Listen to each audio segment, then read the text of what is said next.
আপনারা শুনছেন রবীন্দ্রনাথ ঠাকুরের লেখা ছোট গল্প ডিটেকটিভ। আমি পুলিশের ডিটেকটিভ কর্মচারী। আমার জীবনে দুটি মাত্র লক্ষ্য ছিল, আমার স্ত্রী এবং আমার ব্যবসায়। পূর্বে একান্নবর্তী পরিবারের মধ্যে ছিলাম। সেখানে আমার স্ত্রীর প্রতি সমাদরের অভাব হওয়াতেই আমি দাদার সঙ্গে ঝগড়া করিয়া বাহির হইয়া আসি। দাদাই উপার্জন করিয়া আমাকে পালন করিতেছিলেন। অতএব সহসা সস্ত্রীক তাহার আশ্রয় ত্যাগ করিয়া আসা আমার পক্ষে দুঃসাহসের কাজ হইয়াছিল। কিন্তু কখনও নিজের উপরে আমার বিশ্বাসের ত্রুটি ছিল না। আমি নিশ্চয় জানিতাম, সুন্দরী স্ত্রীকে যেমন বশ করিয়াছি, বিমুখ অদৃষ্ট লক্ষ্মীকেও তেমনি বশ করিতে পারিব।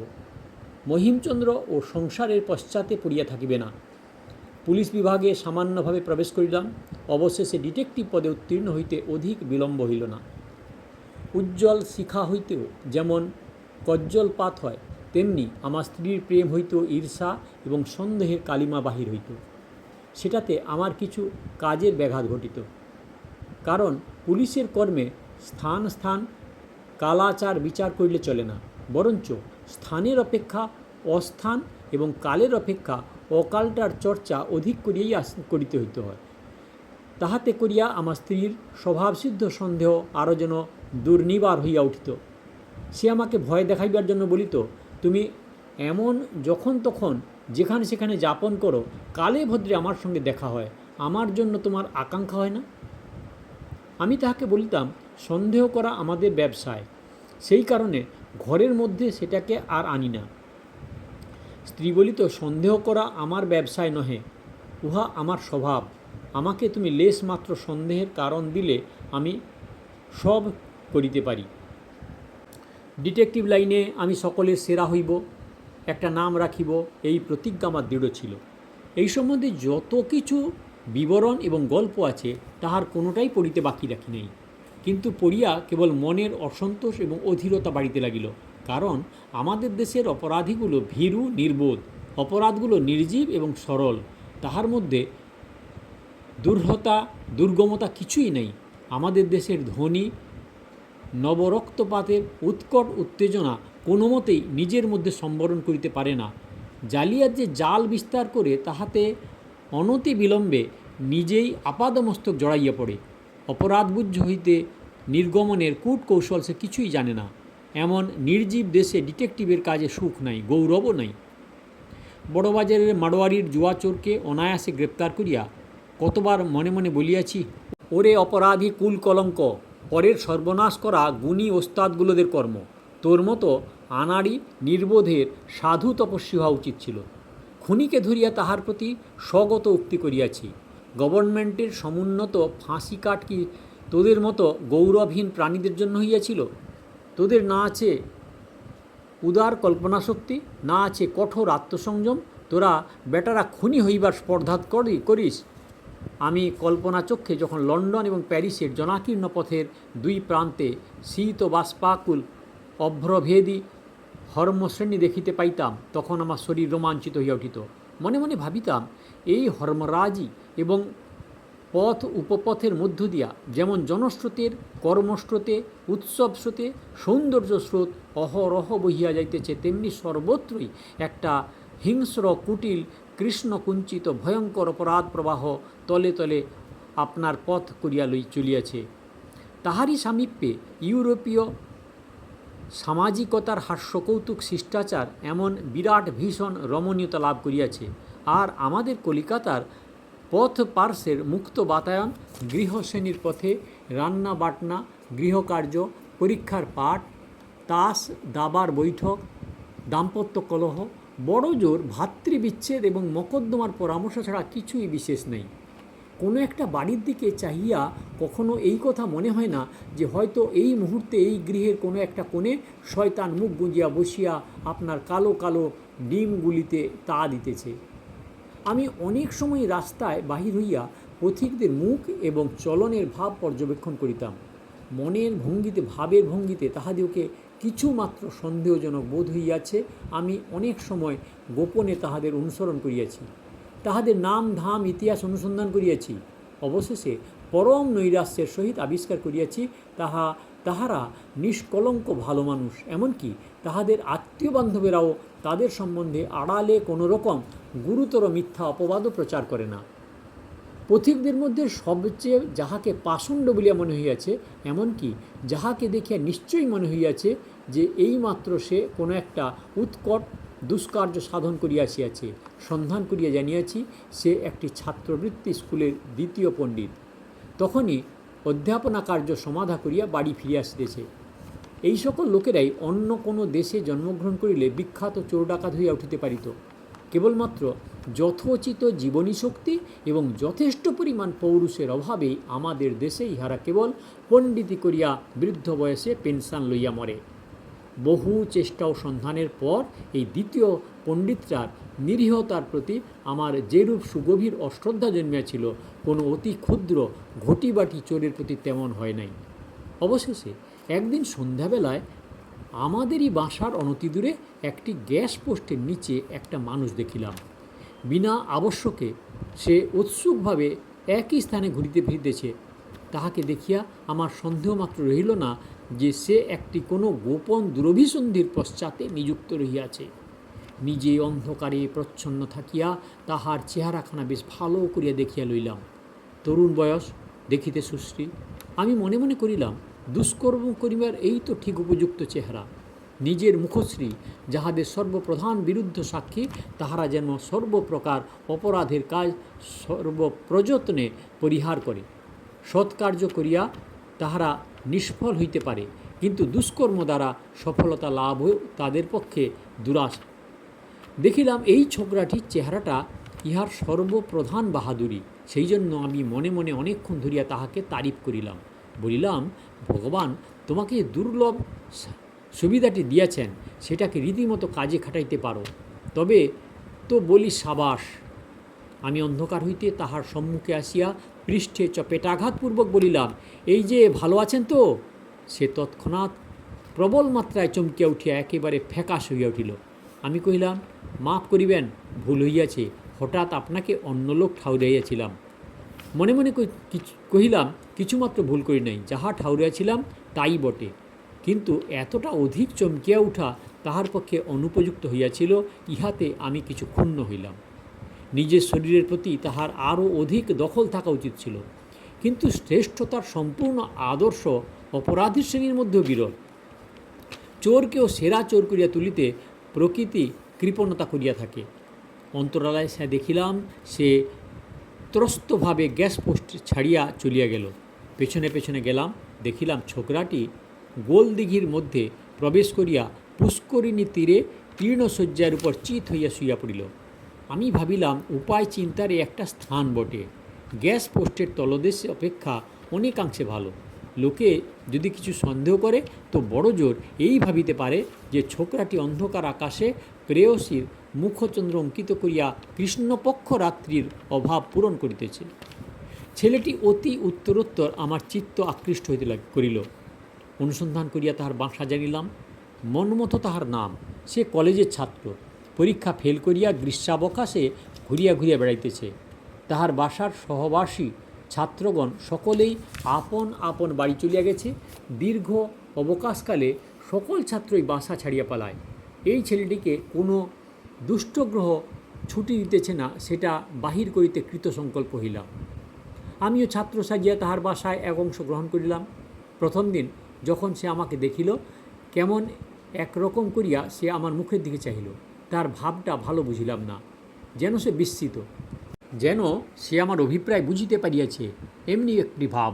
বুঝিলাম শিকারীর উপযুক্ত শিকার বটে, ইহাকে সোজাভাবে ফস করিয়া কায়দা করা যাইবে না। অথচ যখন তাহার সহিত প্রণয় বন্ধনের চেষ্টা করিলাম, তখন সে ধরা দিতে কিছুমাত্র দ্বিধা করিল না।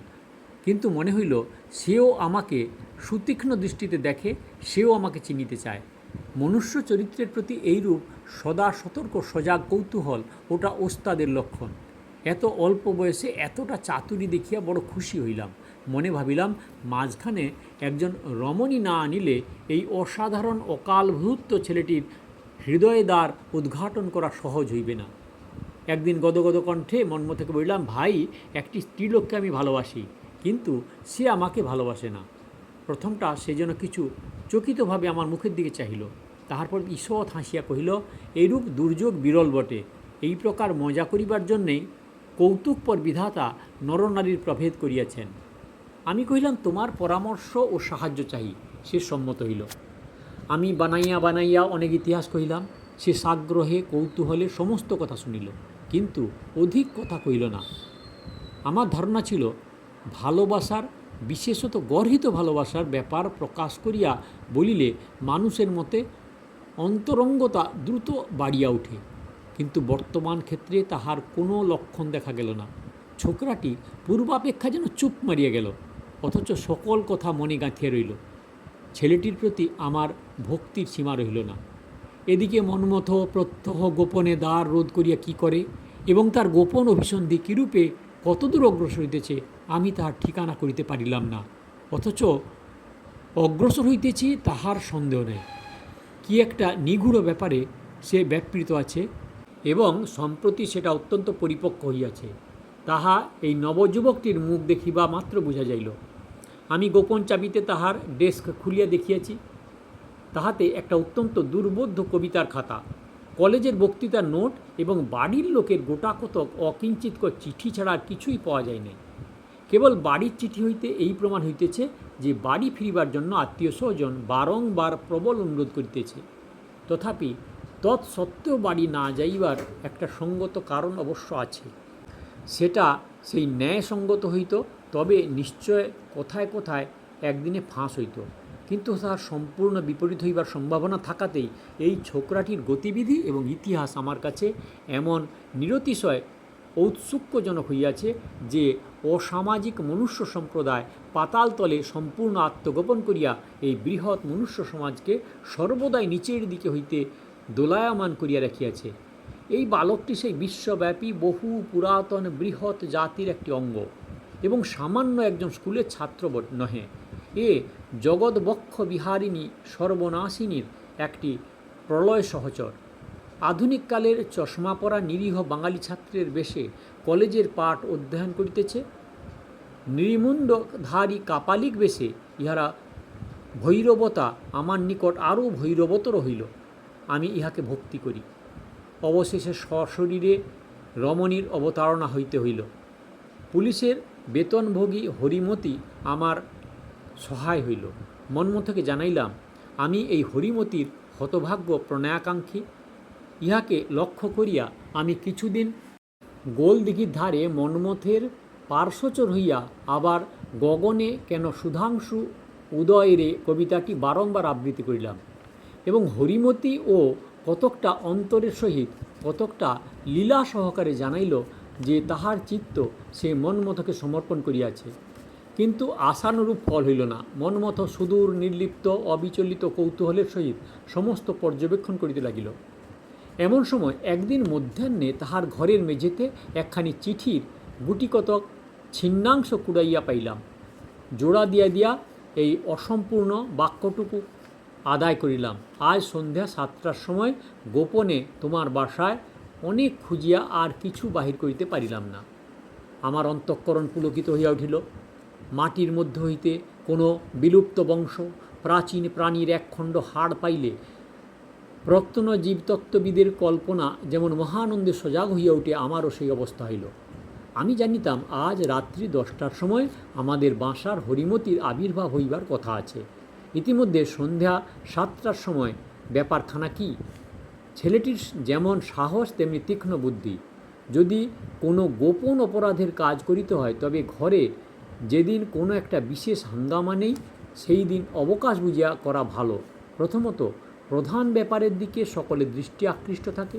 দ্বিতীয়ত, যেদিন যেখানে কোনো বিশেষ সমাগম থাকে সেদিন সেখানে কেহ ইচ্ছাপূর্বক কোনো গোপন ব্যাপারে অনুষ্ঠান করিবে ইহা কেহ সম্ভব মনে করে না। হঠাৎ আমার সন্দেহ হইল যে আমার সহিত এই নতুন বন্ধুত্ব এবং হরিমতির সহিত এই প্রেমাভিনয় ইহাতেও মন্মথ আপন কার্যসিদ্ধির উপায় করিয়া লইয়াছে।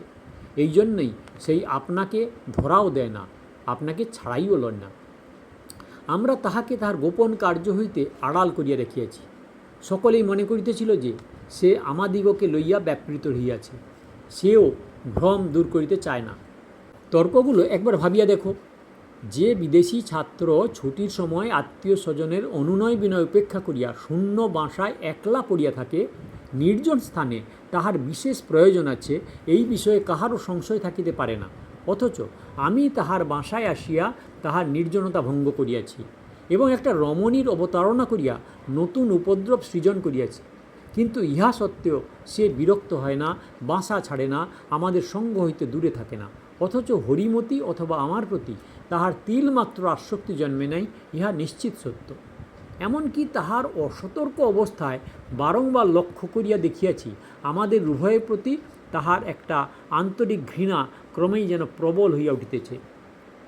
ইহার একমাত্র তাৎপর্য এই যে, স্বজনতার সাফাইটুকু রক্ষা করিয়া নির্জনতার সুবিধাটুকু ভোগ করিতে হইলে আমার মতো নবপরিচিত লোককে নিকটে রাখা সর্বাপেক্ষা সদুপায়, এবং কোনো বিষয়ে একান্ত মনে লিপ্ত হওয়ার পক্ষে রমণীর মতো এমন সহজ ছুতা আর কিছু নাই। ইতিপূর্বে মন্মথর আচরণ যেরূপ নিরর্থক ও সন্দেহজনক ছিল, আমাদের আগমনের পর তার সম্পূর্ণ লোপ হইল। কিন্তু এতটা দূরের কথা মুহূর্তের মধ্যে বিচার করিয়া দেখিতে পারে এত বড় মতলবী লোক যে আমাদের বাংলাদেশে জন্মগ্রহণ করিতে পারে, এটা চিন্তা করিয়া আমার হৃদয় উৎসাহে পূর্ণ হইয়া উঠিল। মন্মথ কিছু যদি মনে না করিত, তবে আমি বোধহয় তাহাকে দুই হাতে বক্ষে চাপিয়া ধরিতে পারিতাম। সেদিন মন্মথের সঙ্গে দেখা হইবা মাত্র তাহাকে বলিলাম, আজ তোমাকে সন্ধ্যে 7টার সময় হোটেলে খাওয়াইব সংকল্প করিয়াছি। শুনিয়া সে একটু চমকিয়া উঠিল, পরে আত্মসম্বরণ করিয়া কহিল, ভাই মাপ করো, আমার পাকযন্ত্রের অবস্থা আজ বড় শোচনীয়। হোটেলের থানায় মন্মথর কখনো কোনো কারণে অনভিরুচি দেখি নাই। আজ তাহার অন্তর্নিদ্রা নিশ্চয়ই নিতান্তই দুরূহ অবস্থার উপনীত হইয়াছে। সেদিন সন্ধ্যায় পূর্বভাগে আমার বাসায় থাকিবার কথা ছিল না, কিন্তু আমি সেদিন গায়ে পড়িয়া নানা কথা পাড়িয়া বৈকালের দিকে কিছুতেই আর উঠিবার গা করিলাম না। মন্মথ মনে মনে অস্থির হইয়া উঠিতে লাগিল। আমার সকল মতের সঙ্গে সে সম্পূর্ণ সম্মতি প্রকাশ করিল, কোনো তর্কের কিছুমাত্র প্রতিবাদ করিল না। অবশেষে ঘড়ির দিকে দৃষ্টিপাত করিয়া ব্যাকুল চিত্তে উঠিয়া দাঁড়াইয়া কহিল, হরিমতিকে আজ আনিতে যাইবে না? আমি সচকিতভাবে বলিলাম, হ্যাঁ হ্যাঁ, সে কথা ভুলে গিয়েছিলাম। তুমি ভাই আহারাদি প্রস্তুত করিয়া রাখো, আমি ঠিক 10:30 রাত্রে তাহাকে এখানে আনিয়া উপস্থিত করিব। এই বলিয়া চলিয়া গেলাম। আনন্দের নেশা আমার সর্বশরীরে রক্তের মধ্যে সঞ্চারণ করিতে লাগিল। সন্ধ্যা 7 ঘটিকার প্রতি মন্মথের যে প্রকাশ্য ঔৎসুক্য দেখিলাম, আমার ঔৎসুক্য তদাপেক্ষা অল্প ছিল না। আমি আমাদের বাসার অনতিদূরে প্রচ্ছন্ন থাকিয়া প্রেয়সী সমাগমোৎকণ্ঠিত প্রণয়ের ন্যায় মুহুর্মুহু ঘড়ি দেখিতে লাগিলাম। গোধূলির অন্ধকার ঘনীভূত হইয়া যখন রাজপথে গ্যাস জ্বলিবার সময় হইল, এমন সময় একটি রুদ্ধদ্বার পালকি আমার বাসার মধ্যে প্রবেশ করিল। সে আচ্ছন্ন পালকিটির মধ্যে একটি অশ্রুসিক্ত অবগুণ্ঠিত পাপ, একটি মূর্তিময়ী ট্র্যাজেডি, কলেজের ছাত্রনিবাসের মধ্যে গুটি কতক উড়ে বেহারার স্কন্ধে চাপিয়া সমুচ্চ হাই হাই শব্দে অত্যন্ত অনায়াসে সহজভাবে প্রবেশ করিতেছে কল্পনা করিয়া আমার সর্বশরীরে অপূর্ব পুলক সঞ্চার হইল। আমি আর অধিক বিলম্ব করিতে পারিলাম না। অনতিকাল পরে ধীরে ধীরে সিঁড়ি বাহিয়া দোতলায় উঠিলাম। ইচ্ছা ছিল গোপনে লুকাইয়া দেখিয়া শুনিয়া লইব, কিন্তু তাহা ঘটিল না, কারণ সিঁড়ির সম্মুখবর্তী ঘরেই সিঁড়ির দিকে মুখ করিয়া মন্মথ বসিয়াছিল এবং গৃহের অপর প্রান্তে বিপরীত মুখে একটি অবগুণ্ঠিতা নারী বসিয়া মৃদুস্বরে কথা কইতেছিল। যখন দেখিলাম মন্মথ আমাকে দেখিতে পাইয়াছে, তখন দ্রুত ঘরের মধ্যে প্রবেশ করিয়াই বলিলাম, ভাই, আমার ঘড়িটা ঘরে ফেলিয়া আসিয়াছি, তাই লইতে আসিলাম। মন্মথ এমনি অভিভূত হইয়া পড়িল যে বোধ হইল যেন তখনই সে মাটিতে পড়িয়া যাইবে। আমি কৌতুক এবং আনন্দে নিরতিশয় ব্যগ্র হইয়া উঠিলাম। বলিলাম, ভাই, তোমার অসুখ করিয়াছে নাকি? সে কোনো উত্তর দিতে পারিল না। তখন সেই কাষ্ঠ পুত্তলিকাবৎ আড়ষ্ট অবগুণ্ঠিত নারীর দিকে ফিরিয়া জিজ্ঞাসা করিলাম, আপনি মন্মথর কে হন? কোনো উত্তর পাইলাম না, কিন্তু দেখিলাম তিনি মন্মথর কেহই হন না, আমারই স্ত্রী হন। তাহার পর কি হইল সকলে জানেন। এ আমার ডিটেকটিভ পদের প্রথম চোর ধরা। আমি কিয়ৎক্ষণ পরে ডিটেকটিভ মহিমচন্দ্রকে কহিলাম, মন্মথর সহিত তোমার স্ত্রীর সম্বন্ধ সমাজবিরুদ্ধ না হইতেও পারে। মহিম কহিল, না হইবার সম্ভব। আমার স্ত্রীর বাক্স হইতে মন্মথর এই চিঠিখানি পাওয়া গেছে বলিয়া একখানি চিঠি আমার হাতে দিল। সেইখানে নিম্নে প্রকাশিত হইল, সুচরিতাশু, হতভাগ্য মন্মথের কথা তুমি বোধ করি এতদিনে ভুলিয়া গিয়াছ। বাল্যকালে যখন কাজী বাড়ির মাতুলালয়ে যাইতাম তখন সর্বদাই সেখান হইতে তোমাদের বাড়ি গিয়া তোমার সহিত অনেক খেলা করিয়াছি। আমাদের সেই খেলাঘর এবং সেই খেলার সম্পর্ক ভাঙিয়া গেছে। তুমি জানো কি না বলিতে পারি না, একসময় ধৈর্যের ভাত ভাঙিয়া এবং লজ্জার মাথা খাইয়া তোমার সহিত আমার বিবাহের সম্বন্ধ চেষ্টাও করিয়াছিলাম, কিন্তু আমাদের বয়স প্রায় এক বলিয়া উভয় পক্ষেরই কর্তারা কোনো মতে রাজি হইলেন না। তাহার পর তোমার বিবাহ হইয়া গেলে 4-5 বৎসর তোমার আর কোনো সন্ধান পাই নাই। আজ 5 মাস হইল তোমার স্বামী কলিকাতার পুলিশের কর্ম লইয়া শহরে বদলি হইয়াছে। খবর পাইয়া আমি তোমাদের বাসা সন্ধান করিয়া বাহির করিয়াছি। তোমার সহিত সাক্ষাতের দুরাশা আমার নাই এবং অন্তর্যামী জানেন তোমার গার্হস্থ্য সুখের মধ্যে উপদ্রবের মতো প্রবেশ লাভ করিবার দুরভিসন্ধিও আমি রাখি না। সন্ধ্যার সময় তোমাদের বাসার সম্মুখবর্তী একটা গ্যাস পোস্টের তলে আমি সূর্যোপাসকের ন্যায় দাঁড়াইয়া থাকি। তুমি ঠিক 7:30টার সময় একটি প্রজ্বলিত কেরোসিন ল্যাম্প লইয়া প্রত্যহ নিয়মিত তোমার দোতলার দক্ষিণ দিকের ঘরের কাঁচের জানলাটির সম্মুখে স্থাপন করো। সেই সময় মুহূর্তকালের জন্য তোমার দীপালোকিত প্রতিমাখানি আমার দৃষ্টিপথে উদ্ভাসিত হইয়া ওঠে। তোমার সম্বন্ধে আমার এই একটি মাত্র অপরাধ। ইতিমধ্যে ঘটনাক্রমে তোমার স্বামীর সহিত আমার আলাপ ও ক্রমে ঘনিষ্ঠতা হইয়াছে। তাহার চরিত্র যেরূপ দেখিলাম তাহাতে বুঝিতে বাকি নাই যে তোমার জীবন সুখের নহে। তোমার প্রতি আমার কোনো প্রকার সামাজিক অধিকার নেই, কিন্তু যে বিধাতা তোমার দুঃখকে আমার দুঃখে পরিণত করিয়াছে তিনি সেই দুঃখ মোচনের চেষ্টাভার আমারই উপর স্থাপন করিয়াছেন। অতএব আমার স্পর্ধা মাপ করিয়া শুক্রবার সন্ধেবেলায় ঠিক 7টার সময় গোপনে পালকি করিয়া একবার 20 মিনিটের জন্য আমার বাসায় আসিলে আমি তোমাকে তোমার স্বামী সম্বন্ধে কতকগুলি গোপন কথা বলিতে চাহি। যদি বিশ্বাস না করো এবং যদি সহ্য করিতে পারো তবে তৎসম্বন্ধে প্রমাণও দেখাইতে পারি এবং সেই সঙ্গে কতকগুলি পরামর্শ দিতে ইচ্ছা করি। আমি ভগবানকে অন্তরে রাখিয়া আশা করিতেছি সেই পরামর্শ মতো চলিলে তুমি একদিন সুখী হইতে পারিবে। আমার উদ্দেশ্য সম্পূর্ণ নিঃস্বার্থ। ক্ষণকালের জন্য তোমাকে সম্মুখে দেখিব, তোমার কথা শুনিব এবং তোমার চরণতল স্পর্শে আমার গৃহখানিকে চিরকালের জন্য সুখ ও স্বপ্নমণ্ডিত করিয়া তুলিব, এই আকাঙ্ক্ষাও আমার অন্তরে আছে। যদি আমাকে বিশ্বাস না করো এবং যদি এই সুখ হইতেও আমাকে বঞ্চিত করিতে চাও তবে সে কথা আমাকে লিখিও, আমি তদুত্তরে পত্রযোগেই সকল কথা জানাইব। যদি চিঠি লিখিবার বিশ্বাসও না থাকে তবে আমার এই পত্রখানি তোমার স্বামীকে দেখাইও, তাহার পরে আমার যাহা কর্তব্য তাহাকেই বলিব। নিত্য শুভাকাঙ্ক্ষী শ্রী মন্মথনাথ মজুমদার। আপনারা এতক্ষণ শুনছিলেন রবীন্দ্রনাথ ঠাকুরের ছোট গল্প ডিটেকটিভ। দয়া করে সাবস্ক্রাইব করবেন, লাইক করবেন, শেয়ার করবেন।